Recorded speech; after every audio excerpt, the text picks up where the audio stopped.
رمضان المبارک کی برکتیں۔ مضمون کو تحریر کیا ہے محترمہ فقیہہ صابر نے اور یہ شائع ہوا ہے ماہنامہ سلطان الفقر مارچ 2024 کے شمارہ میں۔ انسان کی تخلیق محض عبادت کے لیے ہے، جیسا کہ سورۃ الذاریات کی آیت نمبر 56 میں ارشاد باری تعالیٰ ہے وَمَا خَلَقْتُ الْجِنَّ وَالْإِنسَ إِلَّا لِيَعْبُدُونِ، اور میں نے انسانوں اور جنوں کو نہیں پیدا کیا مگر اس لیے کہ وہ میری عبادت کریں۔ روزہ بدنی عبادت ہے جو پہلی امتوں پر بھی فرض تھا۔ اس کی فرضیت کا اندازہ ان آیات سے لگایا جا سکتا ہے۔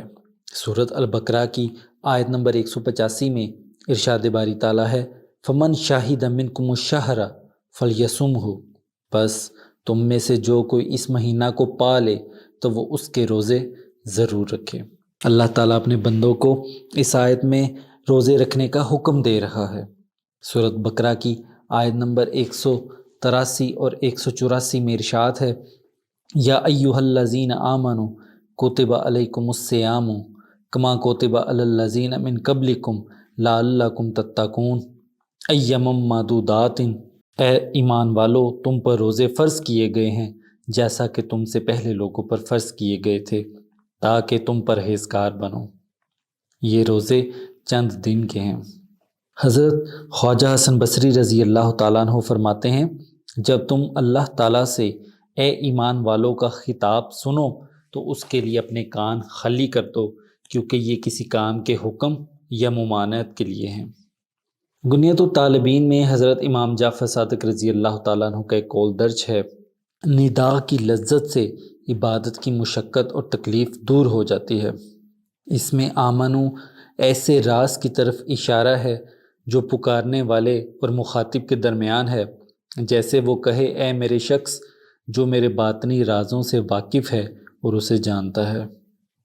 روزے کا مقصد نہایت اعلیٰ اور اس بدنی ریاضت کا پھل یہ ہے کہ مسلمان متقی بن جائے اور تمام اخلاق رذیلہ اور اعمال بد سے مکمل طور پر دستبردار ہو جائے۔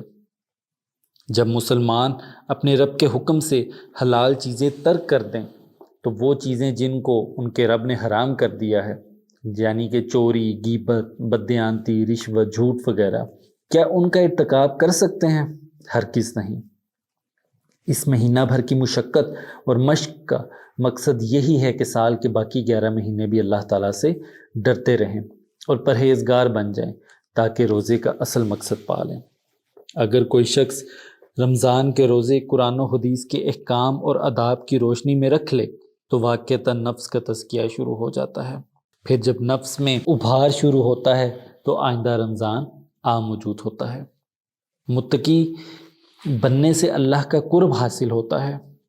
حضور علیہ الصلوۃ والسلام سے تقویٰ کے بارے میں پوچھا گیا تو آپ صلی اللہ علیہ وآلہ وسلم نے انگلی سے دل کی طرف اشارہ فرمایا تقویٰ یہاں ہوتا ہے۔ جتنا زیادہ دل اللہ تعالیٰ کے قریب ہوگا اتنا ہی بندہ متقی ہوگا۔ کشف المحجوب میں حضرت جنید بغدادی رحمۃ اللہ علیہ کے قول درج ہے روزہ عادی طریقت ہے۔ روزہ ایک ایسی عبادت ہے جس سے انسان کے اندر نفس کا ابھار کم ہو جاتا ہے اور شہوات و لذات کی امنگ گھٹ جاتی ہے۔ یہ روزے چند دنوں کے ہوتے ہیں، اگر ہم ظاہری باطنی احکام پر عمل کرتے ہوئے رکھیں تو بفضل الہی متقی بن جائیں گے۔ روزے کی فضیلت۔ سحری۔ رمضان کا مہینہ بڑی برکتوں اور رحمتوں والا ہے۔ اس میں روزے دار کو سحری نصیب ہوتی ہے جس کے متعلق قرآن پاک میں ارشاد ہے سورۃ زاریات کی آیت نمبر 18 میں اللہ تعالیٰ فرماتا ہے وَبِالْأَسْحَارِ هُمْ يَسْتَغْفِرُونَ، اور سحری کے اوقات میں وہ معافی مانگتے ہیں۔ سحری کا وقت دل کی صفائی کے لیے بہترین اور اخلاص میں تشویش ڈالنے والی چیزوں سے خالی ہوتا ہے۔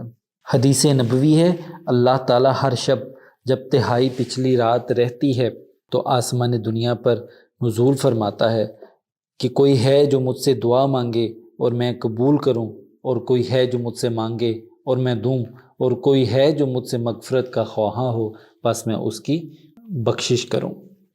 روزہ اور صحت۔ ڈاکٹر اور اطباء بتاتے ہیں کہ روزہ کا صحت جسمانی سے خاص تعلق ہے، اور رمضان میں سب خود یہ تجربہ کرتے ہیں کہ 12 سے 15 گھنٹے خالی پیٹ رہ کر افطار کے وقت بے شمار نعمتیں اور لذیذ غذائیں چند منٹوں کے اندر معدہ میں پہنچ جاتی ہیں اور کوئی تکلیف بھی نہیں ہوتی۔ یہ صرف روزہ کی برکت ہے۔ اگر طبعی نقطہ نظر سے دیکھا جائے تو اس میں جہاں ظاہر و باطن کا تزکیہ ہوتا ہے وہاں تندرستی بھی حاصل ہوتی ہے۔ چنانچہ حافظ مندری نے الترغیب و ترہیب میں حضور علیہ الصلوۃ والسلام کا فرمان عالی شان نقل کیا ہے، جہاد کرو غنیمت حاصل ہوگی، روزے رکھو تندرست رہو گے، سفر کرو مالدار ہو جاؤ گے۔ روزہ گناہ سے حفاظت کرتا ہے۔ اگر روزہ کو تمام احکام اور آداب سے پورا کیا جائے تو بلا شبہ گناہوں سے محفوظ رہنا آسان ہو جاتا ہے۔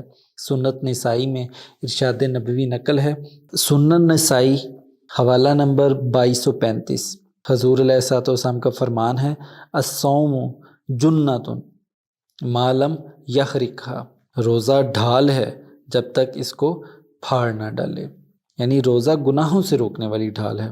صحیح بخاری کی حدیث نمبر 1804 میں حضور علیہ الصلوۃ والسلام کا ارشاد ہے، جو شخص روزہ رکھ کر جھوٹی بات اور غلط کام نہ چھوڑے تو اللہ کو کچھ حاجت نہیں کہ وہ محض کھانا پینا چھوڑے۔ معلوم ہوا کہ صرف کھانا پینا اور جنسی تعلقات چھوڑنے سے ہی روزہ کامل نہیں ہوتا، بلکہ روزے کو فواحش، منکرات اور ہر طرح کے گناہوں سے محفوظ رکھنا لازم ہے۔ روزہ رکھنے والے کو چاہیے کہ بد کلامی نہ کرے، جیسا کہ صحیح بخاری کی حدیث نمبر 1894 میں ارشاد نبوی ہے، جب تم میں سے کسی کا روزہ ہو تو نہ فحش باتیں کرے اور نہ جہالت کی باتیں۔ اگر کوئی شخص گالی دے تو اس کا جواب صرف یہ ہونا چاہیے کہ میں روزے سے ہوں۔ کشف المحجوب میں درج ہے، روزہ دار کو چاہیے کہ پانچوں حواس کو قابو میں رکھے۔ حضور صلی اللہ علیہ وآلہ وسلم نے ایک صحابی سے فرمایا، جب تو روزے رکھے تو تیرے کان، آنکھ، ہاتھ، زبان، الغرض تیرا ہر عضو روزہ دار ہونا چاہیے۔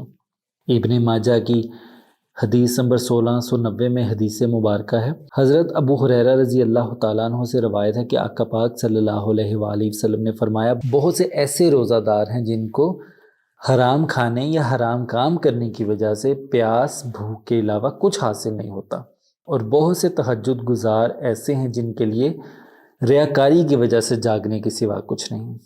روزے کی جزا، روزہ دار کے لیے اللہ تعالیٰ نے بہت بڑا اجر و ثواب رکھا ہے، جیسا کہ حضرت عبداللہ بن عمر رضی اللہ تعالیٰ عنہ سے روایت ہے کہ حضور علیہ الصلوۃ والسلام نے فرمایا، روزے دار کی خاموشی تسبیح ہے اور سونا عبادت ہے، اس کی دعا قبول ہوتی ہے، اس کے عمل 2 گنا کیے جاتے ہیں۔